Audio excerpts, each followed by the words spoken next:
Miliarder ini merasa dia memiliki terlalu banyak uang. Dia khawatir bahwa ketiga anaknya hanya menghabiskan waktu untuk menyia-nyiakan uangnya. Mereka sama sekali tidak bekerja. Jadi dia menyusun sebuah penggerebekan polisi palsu, membuatnya terlihat seolah-olah dia tertangkap dalam kasus penipuan pajak penghasilan. Dia membuat pihak berwenang membekukan semua asetnya. Kemudian dia melarikan diri bersama anak-anaknya dengan mobil yang sudah diatur sebelumnya. Rencananya adalah bersembunyi di lingkungan kumuh, di mana dia sudah menyewa sebuah rumah.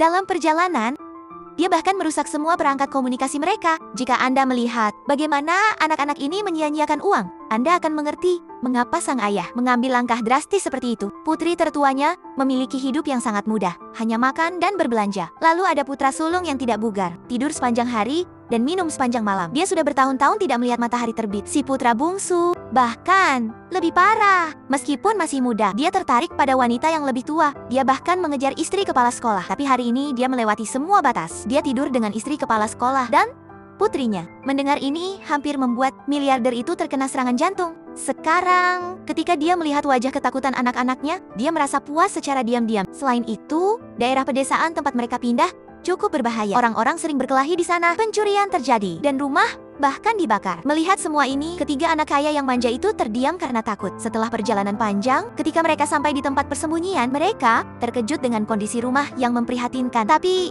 ini baru permulaan. Roti goreng basi yang bahkan anjing mereka di rumah tidak mau makan. Sekarang mereka harus memakannya atau tetap kelaparan. Setelah perubahan drastis seperti ini, sang ayah memutuskan untuk membuat mereka melakukan pekerjaan yang belum pernah mereka lakukan sebelumnya. Mencari pekerjaan. Sebelum matahari terbit, ia membangunkan mereka semua. Setelah cepat-cepat membersihkan diri, mereka dikirim keluar untuk menghasilkan uang demi makan hari itu. Tapi anak-anak kaya yang manja ini tidak tahan, bekerja keras. Mereka ingin makanan gratis. Putra bungsu dengan tanpa malu pergi ke lokasi konstruksi untuk meminta makanan dan bahkan mencuri beberapa roti di jalan keluar. Putra sulung pergi ke teman-temannya untuk meminjam uang, menyadari siapa teman sejatinya. Begitu kantongnya, tidak ada seorang pun yang mengenalinya. Sementara itu, putri tampaknya baik-baik saja. Bahkan dalam kondisi buruk seperti itu, dia kembali dengan barang-barang mahal. Ternyata, dia diam-diam menjual jam tangan desainer kakaknya dengan harga murah. Tapi alih-alih membeli makanan, dia menghabiskan semua uang itu untuk dirinya sendiri. Hanya memberi makan dirinya sendiri. Melihat ini, putra sulung menjadi sangat marah dan lapar. Sampai-sampai mulai mengunyah pakaiannya sendiri. Ini tidak bisa terus berlanjut. Jika mereka tidak bekerja, merekalah yang akan kelaparan. Akhirnya ketiga saudara itu tidak punya pilihan lain.